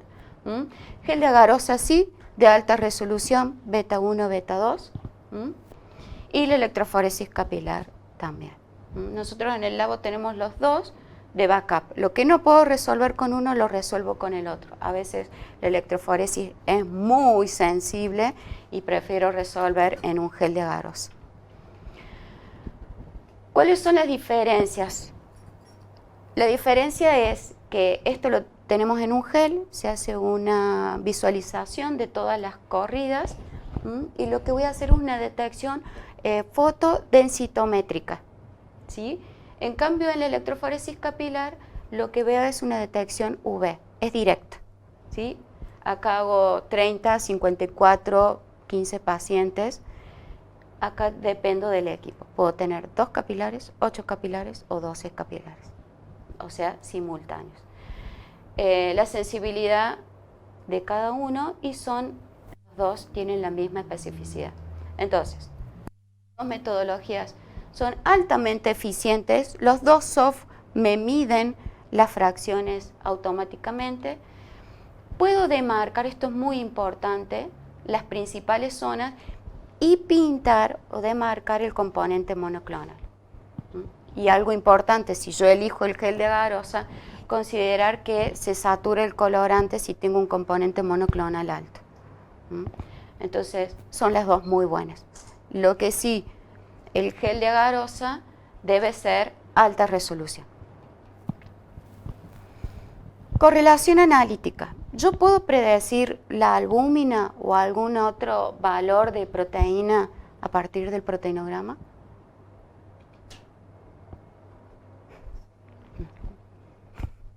Sí. Sí, por supuesto. Sí. Sí. Lo que hacemos es, lo que hicimos en el hospital fue sumar las inmunoglobulinas, la G, la A y la M, versus la zona gamma. En gel de agarosa me dio que tienen una correlación de 0,93%. Y si yo solamente uso la IgG, tengo una correlación de 0,92%. ¿Qué significa? Que yo puedo estimar las inmunoglobulinas desde el proteinograma observando la zona gamma. Y por electroforesis capilar, la suma de las 3 inmunoglobulinas me dio 0,95 y 0,97 la IgG. ¿Por qué es esta diferencia entre las dos técnicas? Por la resolución. Si ustedes se fijan en la anterior, tengo una diferencia en la zona beta. ¿Se acuerdan que la A, la M y la G migran a partir desde la alfa 2 en toda la gama? Bueno, si mi metodología no me separa y no resuelve bien la beta, voy a tener inconvenientes. Entonces, esa diferencia que ustedes ven es porque electroforesis resuelve mejor. Entonces, puedo estimar las fracciones proteicas de albúmina y gamma globulinas, se correlacionan con ensayos nefelométricos y me permiten un enfoque analítico verdaderamente cuantitativo. Entonces yo mirando la zona gamma puedo estimar la inmunoglobulina del paciente. ¿Cómo mido el componente monoclonal? Ese famoso CM que nosotros decimos, ¿de dónde sale? ¿Cómo lo determino? Del proteinograma. Es el método más utilizado, lo que se mide es el área debajo de la curva. Entonces, si yo tengo un proteinograma que me da positivo, ¿sí? Veo la banda, ¿la ven? ¿Sí? Es esa. Lo confirmo por inmunofijación, que me daría G kappa. Recién ahí, cuando yo tengo la confirmación, lo voy a pintar, lo voy a medir. Entonces, puedo tener dos situaciones. Una en donde la supresión de inmunoglobulinas policlonales total, que es la inmunoparesia, entonces voy a pintar todo el pico. Y el otro es cuando tengo lo policlonal, tengo lo monoclonal sumado a lo policlonal. Entonces, tenemos que saber que lo que estamos midiendo ahí son las dos cosas. ¿Es muy técnico? No. ¿Venís bien? Bueno, integración y estimación del componente. Hay muchas formas de hacerlo. Puedo pintar desde que nosotros empezamos a ver que hace como un quiebre el piquito, o pintar menos, o pintar de esta forma. La más utilizada es esta, ¿sí?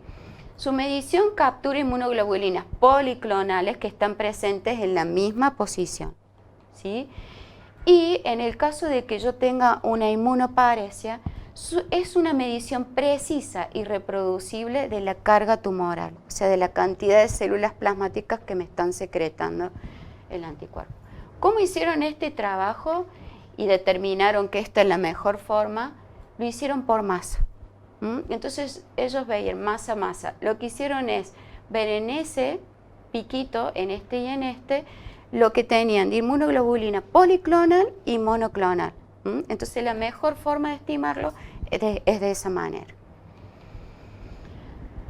¿Cómo migra? Es todo un problema. Yo para poder hacer el CM necesito que me migre en una zona que yo estoy confiada, ¿sí? Que es la gamma, ¿no es cierto? ¿Se acuerdan que la beta tiene un montón de sustancias? Entonces el 66% de los pacientes voy a poder medir el CM, ¿sí? Un 54% migra en la gamma. Un 12% beta-gamma, o sea, entre la beta y la gamma. 13% beta, no puedo medir. Es muy inespecífica, tengo otras proteínas, tengo muchísimo error. No lo puedo medir. Alfa 2 tampoco, ¿sí? Y cadenas livianas, es rara la vez que las vemos en suero. Nunca las vemos. ¿Cómo va a migrar? Si yo tengo el mismo componente, es para que vean que siempre se comportan de distinta manera. Entonces no quiere decir que la IgG kappa va a estar siempre en gamma. No, puede variar. Ahí tenemos una, IgG kappa, acá tenemos otra, y esta es migración beta, ¿sí? Y acá tengo A kappa, que migra, tengo biclonal, migra beta gamma gamma, beta 1, y acá, bueno, entre la beta 2 y la beta gamma. Entonces, el mismo componente se puede comportar de distintas maneras. Entonces, sí o sí, tengo que hacer inmunofijación. Sensibilidad diagnóstica del proteinograma.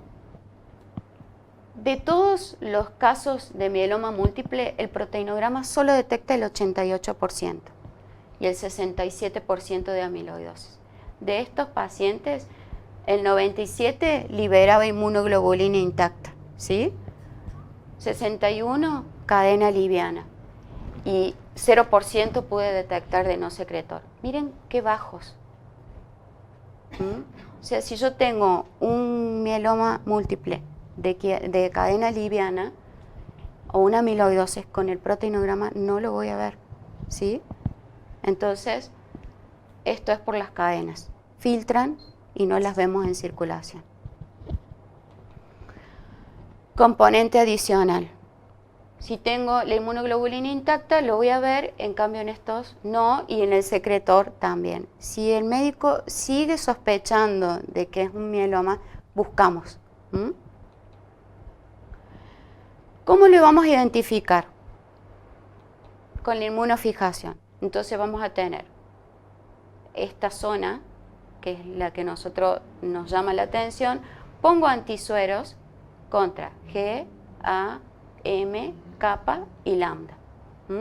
En realidad son 6 proteinogramas, son 6 corridas electroforéticas, es lo mismo. Lo único que hacemos es, después lo incubamos con los antisueros, lo lavamos y los coloreamos. Entonces lo que me va a quedar en el gel es lo que precipito. En este caso es lambda. ¿Cómo lo voy a identificar entonces? Por inmunofijación en gel de agarosa. Vemos que es positiva, o sea, veo los picos. O por inmunotaping, por electroforesis capilar, en donde la detección es negativa. ¿Qué significa? Que me saca el pico. ¿Lo ven? sería el SP, el LP o el SP, nosotros le decimos es como una corrida de referencia, ¿sí? Es un proteinograma, que por ende si me da positivo el clon acá, lo tengo que ver en la cadena pesada y en la liviana, ¿sí?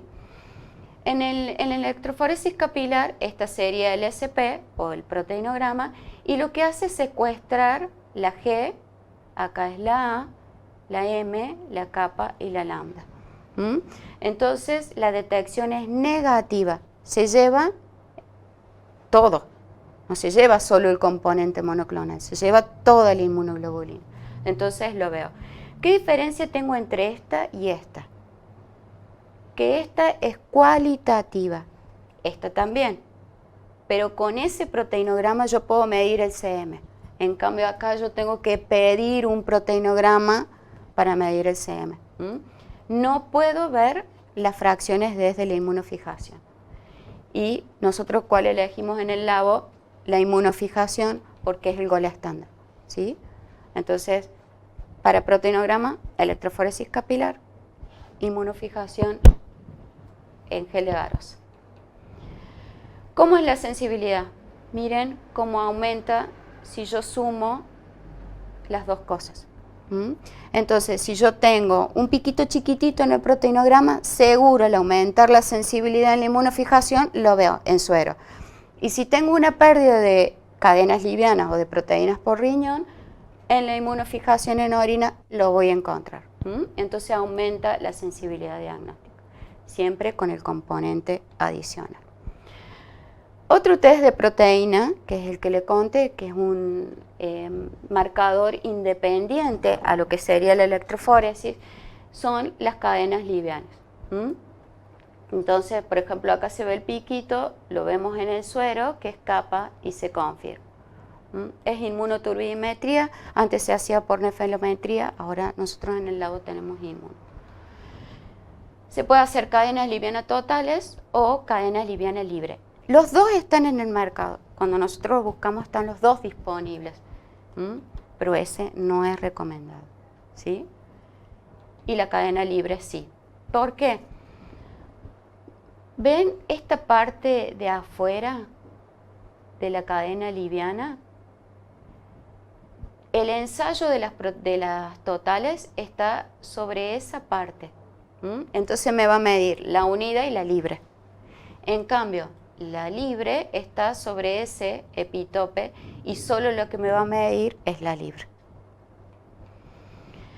Uroproteinograma, todo un desafío para el laboratorio, ¿sí? Hacer proteinogramas en orina. Y lo necesitamos. Si queremos cuantificar hoy, juntar el uroproteinograma es una muestra de orina 24 horas. Entonces tenemos un paciente 24 horas recolectando. Entonces, ¿qué tenemos? La producción de cadenas livianas de 0 a 5 gramos por día y una capacidad reabsortiva del riñón, ¿sí? Si yo esto, a medida que le doy una sobrecarga de proteínas, lo daño, voy a tener el perfil de filtraciones de pérdida. ¿Se acuerdan lo que vimos esa mezcla? Es lo que vamos a ver en orina. Entonces, este es el mismo paciente que tiene en suero un componente monoclonal bastante alto, ¿sí? IgG lambda. Le hacemos la orina por electroforesis capilar y vemos lo que refleja la inmunofijación, ¿sí? ¿Cuál es la diferencia? Es que este es cuantitativo, ¿sí? Yo puedo medir cómo viene el componente monoclonal en la orina, ¿sí? Esto es cualitativo. ¿Cómo vemos el diagnóstico y la evaluación de las respuestas con la cadena liviana? Ahí está el epítope, ¿lo ven? Esto es de Van den Zyde. Ese sería lo que hicieron y es lo que detecta la cadena liviana, libre. En cambio, la total está dirigida contra esa superficie. ¿Por qué puedo evaluar las respuestas? Por la corta vida media que tiene. Tiene de 2 a 6 horas, ¿sí? Tengo la IgA y la M duran entre 5 a 7 días y la IgG 21 días. Entonces, ¿cuándo las puedo usar? ¿Por qué las puedo usar? Tiene un tiempo de vida corto, baja concentración en suero y no las voy a ver como componente monoclonal, ¿sí? No las voy a ver en suero. Esto sería como son los valores. Lo que nosotros usamos es la relación, ¿sí? ¿Cómo aumenta la sensibilidad si utilizo para el diagnóstico las determinaciones? Entonces, el análisis de free light sumados a los de electroforesis aumenta la tasa de detección y elimina la dependencia de pruebas de orina, ¿sí? Entonces yo así me libero de la orina de 24 horas y lo puedo seguir por las cadenas livianas, que mido la relación kappa-lambda alterada. Este es otro trabajo que se los traje para que vean y confirmen cómo se ve que la suma puedo llegar mejor a la utilización de las técnicas por separado, combinarlas. Considerar, estos son tips que les traje para tener en cuenta, porque a veces liberamos el informe, no puede ser, por ejemplo, este paciente tiene una IgG kappa y venía muy bien controlada su componente monoclonal y ahí va a iniciar su trasplante, ¿sí? Entonces, considerar el escape de cadena ligera. El 6% de la IgG, de aquellos mielomas IgG, tienen escape de cadena ligera y el 19,9% de IgA tienen escape de cadena ligera. Entonces, en este caso, bueno, acá no los aclaré, pero esto es kappa, lambda y la relación, ¿sí? En esta visita. A los 3 meses vuelve y tiene 48 de proteinuria, miren la kappa y el escape, ¿sí? De kappa. Entonces, considerarlo cuando voy a informar la inmunofijación, ¿por qué aumentó tanto entre una visita y otra? ¿Qué más considerar? Problemas, fibrinógeno, cuando no separan bien la muestra, o es plasma por error, o alguien deriva, esto es un problema fibrinógeno, lo vemos ahí, y un anticuerpo. Hemólisis, también, estar atentos. Policlonal IG4, lo vemos así, decimos, uy, es un componente monoclonal, veo la inmunofijación, ven que es poli, o sea, en el prote me da como una alarma y yo acá no veo nada. Si le hacemos, esto es un isoelectroenfoque, lo que veo son las banditas de la IgG. ¿Qué más? Líquido de contraste, miro la historia clínica, veo un pico que no estaba, que apareció. Se hizo un estudio, esperemos una semana, 15 días para hacer un proteinograma de nuevo. Un antifúngico que se utiliza para tratar micosis sistémica y profunda, que es la fluoroxitocina, me da un piquito. Es importante saber qué medicación toma el paciente. ¿Qué más considerar? Esta nos mató. Tuvimos la IgM invisible. Está, pero no la vemos. Entonces, ellos hacen el proteinograma, ven la inmunofijación, no ven nada. El beta-2-mercaptoetanol o el fluidil lo que hacen es romper la capacidad que tiene la IgM de aglutinar. Entonces, rompe esa capacidad y las libera, ¿sí? No es que me saque las inmunoglobulinas del suero, sino que las libera. Y al liberarlas, miren, aparece la M-kappa. Entonces, esa aglutinación no me permitía que entrara el antisuero y yo no lo podía ver en la inmunofijación. ¿Está? Sí está, pero es invisible, no la veo. Bueno, y acá con el fluidil y por electroforesis capilar se ve la diferencia. ¿Qué más? Cobalamina. También me da falsos picos. Bandas oligoclonales. Esto también nos genera inconvenientes. Miren este paciente. Febrero del 2010, IgG lambda. Noviembre, veo un montón de cosas. Y muchas veces, ¿qué informamos? Esto significa que está respondiendo a su tratamiento. Son las plasmocitosis reactivas, en donde vamos a tener estas bandas oligoclonales que son una buena señal. que las células plasmáticas están respondiendo a otros estímulos y no es el clon. Si bien permanece el cloncito, pero tiene otros. Y en septiembre del 2016 las oligoclonales se fueron y sigue el clon. Entonces, son todos detalles a considerar cuando vamos a emitir el informe. Esto es lo que dio Gastón, pero a mí me gustan mucho las células y los dibujitos, entonces le agregué las... Lo que vemos es realmente esto. Cuando ellos inician la terapia, nosotros nos encontramos con este clon, ¿sí?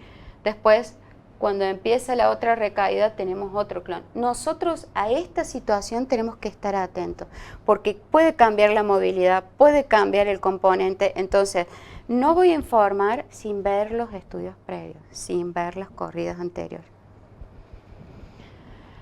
Considerar enfermedad mínima residual, también el cambio de un clon, ¿sí? Esto es lo mismo. Acá son las respuestas, cómo van estos cambios clonales y bueno, lo que se viene, que ya se los traigo en otras filminas. Las terapias con anticuerpos monoclonales son todo un problema para los que hacemos electroforesis, porque son un interferente. Por ejemplo, ¿lo ven ahí? Eso para nosotros es un componente monoclonal y es el rituximab. Entonces, tengo que estar atenta.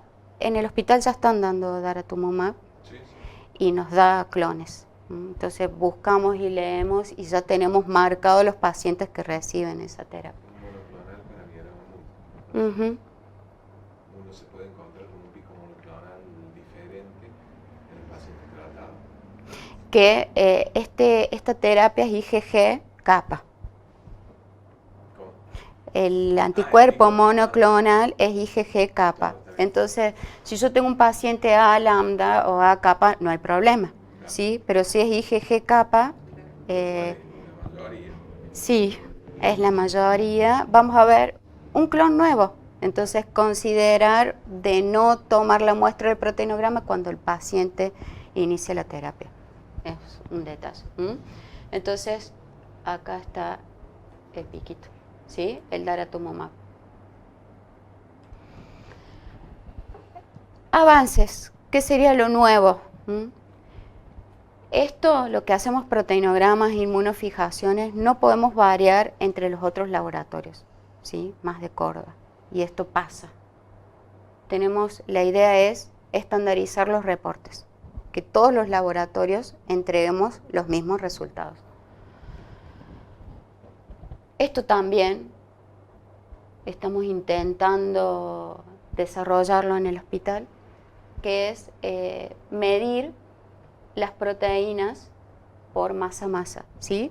O sea, vamos a medir el componente monoclonal por masa-masa, ¿sí?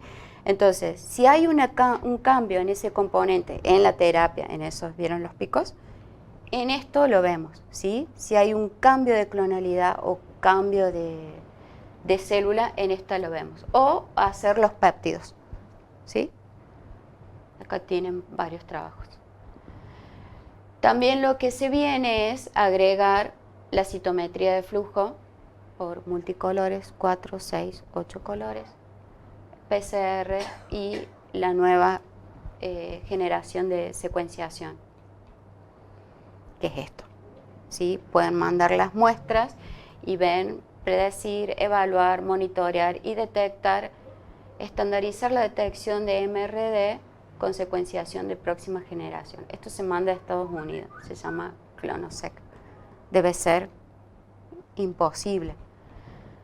Y lo que nosotros vamos a la realidad, a veces no cubren las inmunofijaciones, a veces no cubren las cadenas livianas, o sea, lo anterior es como impensable. Entonces, ¿cuál es la propuesta del laboratorio nuestra? ¿Cuándo vamos a hacer siempre disponibles los test de proteínas, albúmina e inmunoglobulinas? Proteinograma es muy económico y es un screening como un filtro, la inmunofijación, que nosotros, la orden que tengo es, antes de decir que hay irregularidad en el proteinograma, es confirmar por inmunofijación. Pero es cara, pero voy a gastar. No, vale más la seguridad del paciente, ¿sí? Nosotros tenemos la Joint Commission, las normas de seguridad del paciente. Entonces, estos se largan ante la duda para corroborar la presencia del componente. Y después tenemos la cadena, que es cara, ¿sí? ¿Cuándo les recomendamos? Mieloma no secretor, mieloma de cadenas livianas, amiloidosis, migración beta, que no puedo medir el componente, y el escape de cadena liviana, ¿sí? Yo sigo viendo, ¿se acuerdan la IgG y la IgA? Que se escapaba de la cadena. Bueno, en este caso me sirve un montón. Yo lo sigo viendo en la inmunofijación y en el prote, pero necesito confirmar ese escape, ¿sí? Casos clínicos. Ahora vamos a interactuar todos. Este es muy simple. Tiene una IgA de 35, una IgG de 7376 y una IgM de 18. Este es el proteinograma, ¿sí? Proteínas totales elevadas, albúmina todavía en rango. ¿Qué pasa? No se correlacionan. ¿Se acuerdan que según nuestro estudio correlacionaban? Recuerden que son inmunoglobulinas que se estimularon, pero vienen de células aberrantes. Entonces puedo tener fallas en la detección de inmunoturbimetría, ¿sí? Esas uniones a veces fallan y puedo tener diferencia entre la inmunoturbimetría y la electroforesis. Bueno, y acá evolución viene por hace meses, nota molestias dorsales, ¿sí? Laboratorio anemia, BCG elevada, aumento. Tiene múltiples imágenes osteolíticas en columna. TAC reveló lesión, ¿sí? Este es de... Ay, miren la beta 2 microglobulina 4,4. Es de ayer. O sea que todavía no tiene diagnóstico. ¿Qué opinas? ¿Qué opinas? Ya sé quién es, ¿no? Bueno. No, bueno, pero digamos, Sí. Con 7000 IgG, con toda esa historia, la chance de que no sea un mieloma múltiple es casi nula. A este paciente le hicimos una punción que tiene 20% de células plasmáticas. Sí, porque me di cuenta por la... tiene inmunoparesia. Sí. Y bueno, la beta 2 con la albúmina le daría un score medio intermedio, sería un ISS2. Y bueno, faltan datos. Sí. Digamos, este es uno de los casos que uno sospecha firmemente un mieloma y difícilmente sea otra cosa. Digamos. Tal cual, tal cual. Bueno, vamos al caso clínico 1, 81 años, proteínas totales 733, albúmina 4,9. Si yo hago el proteinograma químico, está perfecto, ¿sí? Pido proteinograma. A mí ya me dio alarma, apenas lo vi. Tiene hipogama. Sí. Entonces, miren la IgG muy bajita. Inmunofijación, ya la veo. Orina. Esta es la famosa Benson John, por eso les puse la fotito en la filmina. Biclonal kappa. Generalmente la inmunoparesia así lo vemos en los mielomas de cadenas livianas. Siempre los vemos y dudamos. Y si no tenemos orina, hemos llegado a hacer cadenas livianas. Y llamamos al servicio y le decimos, pidan orina. ¿Qué dijo la biopsia? Bueno, en los múltiples cortes se ve infiltración difusa por células plasmáticas, rojo Congo negativo.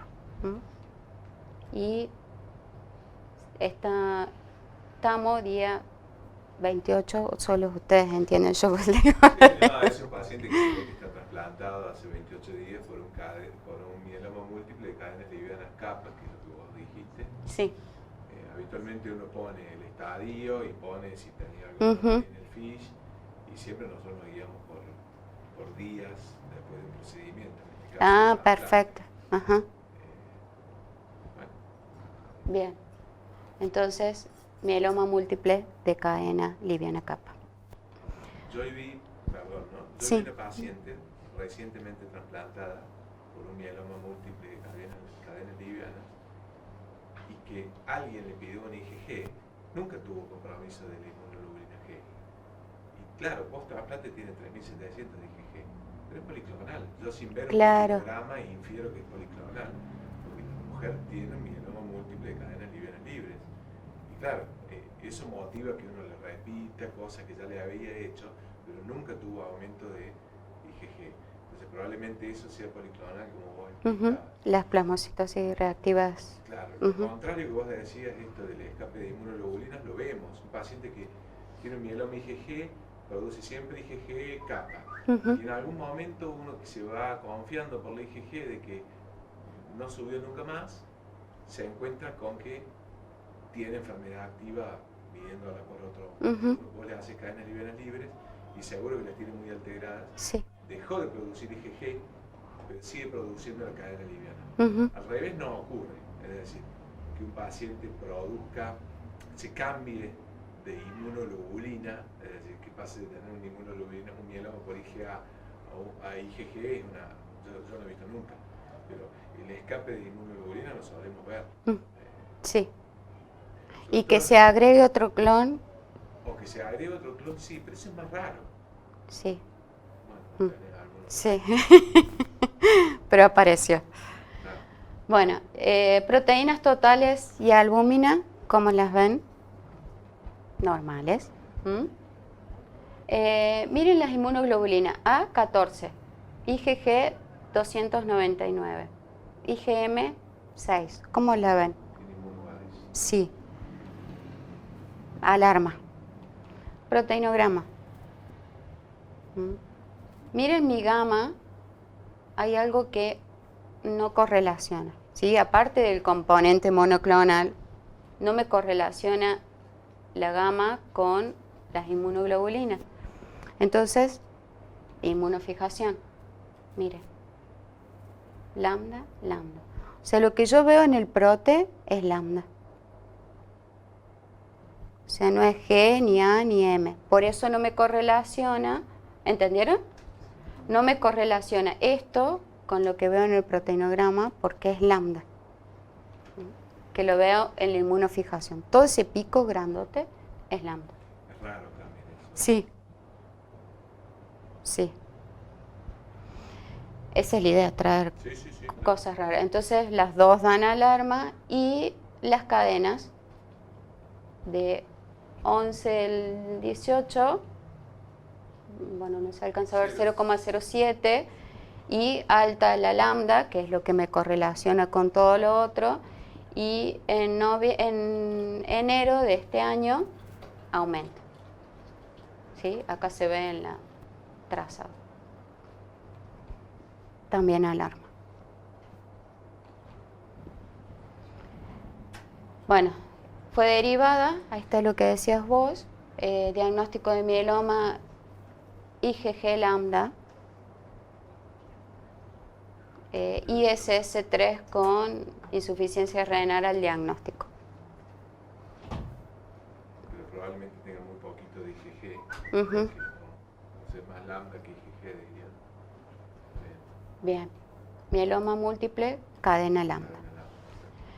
Y ya nos queda, ya termino. El caso 3, que proteínas totales y albúmina. Veo la bandita, ¿sí? IgG lambda. Las cadenas aumentadas la lambda. ¿Ven cómo todos se van correlacionando?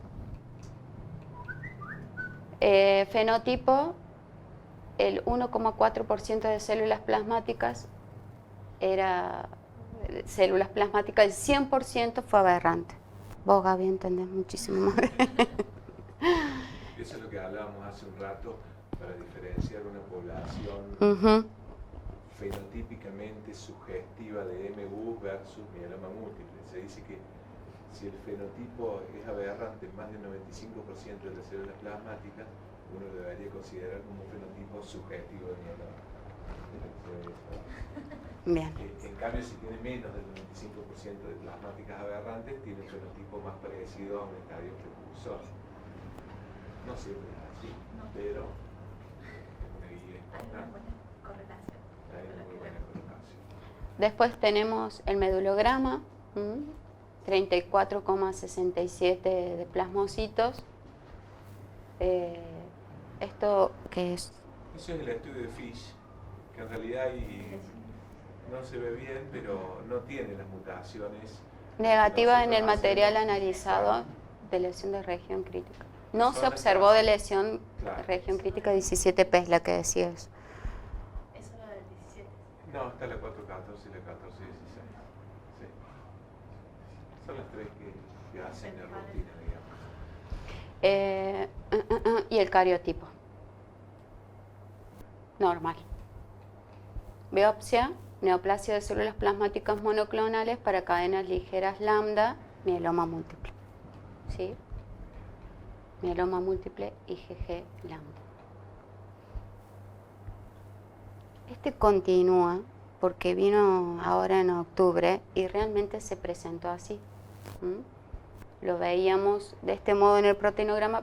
¿Ven el hombrito? Ese que está ahí.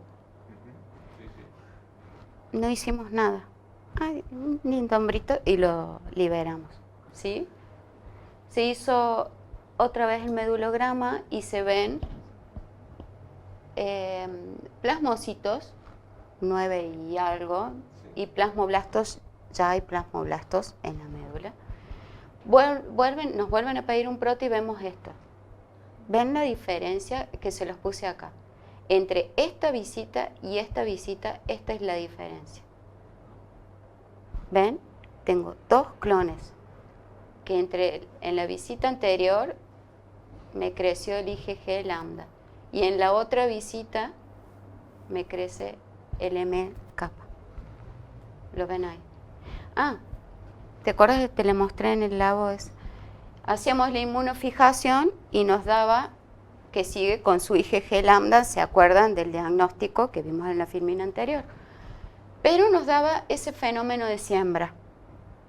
Entonces, al ver ese otro pico que creció, fuimos a 2 mercaptoetanol y nos apareció la invisible, la IgM invisible. Entonces, la que se nos agregó acá es una M kappa. O sea que veníamos con el clon G kappa y se agrega M kappa. Se redujo con el tratamiento el clon. Perdón, veníamos con G lambda y se agrega M kappa. Se redujo un clon y con el tratamiento y progresó otro clon. Sí. Patologías biclonales raras. Sí. ¿Tiene que ver algo también el cambio de la morfo? Porque parece una población más inmadura. Hay una población plasmoblástica. Sí. Cuando al comienzo era toda morfológicamente madura. Sí, puede ser. Otro que es IgG, mira, otro es IgG. Sí, puede ser. No pregunto, no tengo Sí, ni la sí, menor puede ser, idea. sí, puede ser. Que un clon haya tomado el comando, que muchas veces en la evolución clonal, un clon deja de ser importante porque ya uno lo pudo contener con el tratamiento. Bueno, no digo que en la evolución clonal un clon después del tratamiento puede dejar de ser importante y un pequeño clon o subclon digamos, progresa y aumenta su volumen, por decirlo de alguna manera, y eso genera una recaída de la enfermedad. Es decir, la progresión es con un subclon o con un clon diferente. Es raro. Y este caso es también raro porque encima es un clon IgM. Sí. Que probablemente no sea de mieloma. Sería más de un Waldenstrom o de un linfoma linfoplasmocítico. Sí. Bueno, y acá lo que decías vos es que ya tiene el diagnóstico, bueno, se puede agregar ese clon. Y el último caso que me olvidé de agregarles, la inmunofijación, en que en realidad nosotros hicimos el proteinograma y veíamos un pico. Y yo lo informé, le medí el CM y lo subí a la historia clínica. Yo segura, ¿ustedes qué opinan? ¿Cuántos clones hay ahí, en ese pico? Y debe haber 2. Hicimos la inmunofijación y nos daba un clon G, M y kappa. O sea, nos daban las 3 rayitas juntas. Esto es post-Mercapto. Y esto es lo que informamos en la historia clínica. Entonces en el PROTE dice CB. Es componente biclonal. Por ende, no puedo medir el CM. No lo puedo pintar. Porque tengo 2 componentes. Bueno. Para terminar, entonces, abarcar el espectro de manifestación en las discrasias de células plasmáticas es posible si trabajamos en equipo. Todos los servicios juntos, no por separado. Y les dejo mi mail.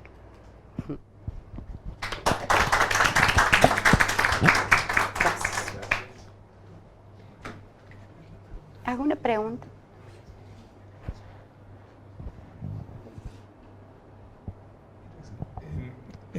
Doctora, hay una pregunta de la doctora Graciela Ramos del Hospital Durán que dice si en el caso 1 en principio no hicieron la medición de IgD y IgE, por las dudas, al no ser ni GA o M, No. ya apuntaron directamente a cadenas livianas. No me acuerdo. No. No lo hicimos. Traje un resumen, pero habría que entrar a la historia clínica y analizarlo. Digo, quizás había alguna sospecha, algo que les indicó para ir para el lado de cadenas livianas directamente. En el caso 1, Sí.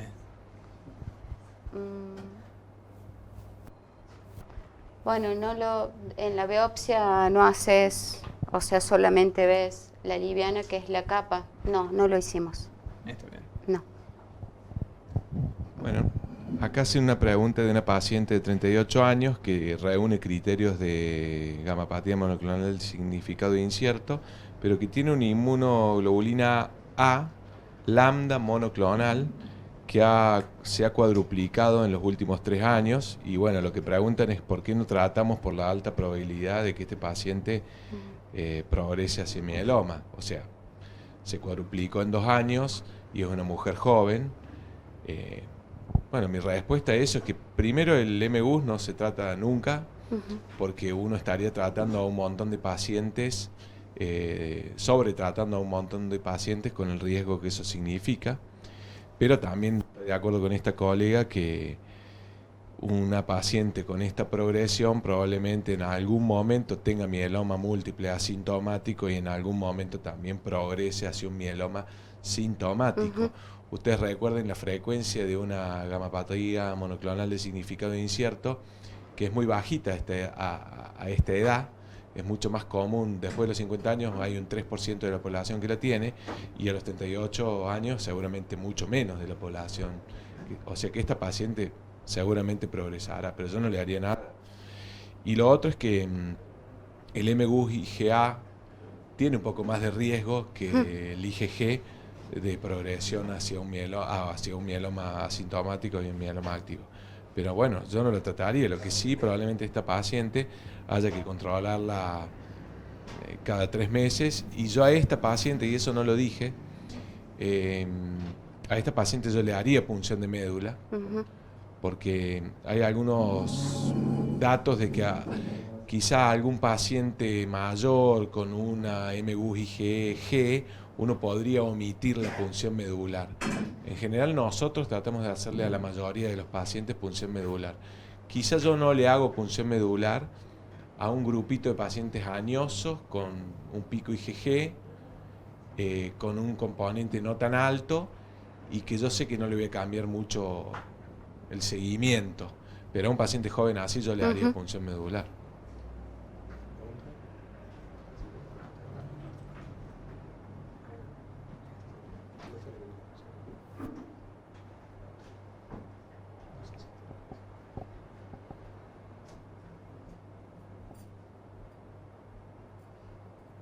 Bueno, acá preguntan acerca de, bueno, esto que yo hablaba del clon dormido, que es un decir nomás, pero me preguntan si también influye la epigenética, y sí, influye también la epigenética.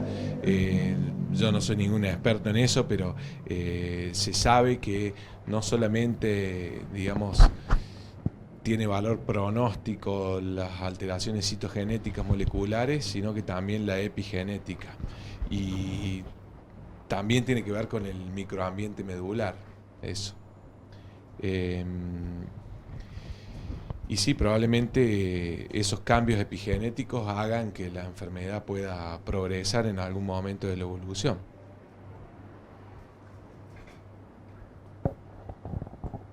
¿Alguna pregunta? Para que quede constancia, la última pregunta fue de Claudia Aymareto, del Hospital Pasteur de Villa María. En la consulta anterior es la doctora Silvia del Laboratorio Algen de Córdoba. ¿Alguna consulta? Bueno, muchas gracias entonces. La verdad que fue muy completa ambas exposiciones. En los que trabajamos en laboratorio, o los que hemos trabajado en laboratorio, sabemos la diferencia que es cuando trabajamos en un laboratorio de un hospital donde están los médicos a mano para poder hacer las consultas, y aún así a veces no hay una exposición tan detallada como la que tuvimos hoy. Así que bueno, hemos aprendido todos mucho más de lo que sabíamos. Muchas gracias a ambos.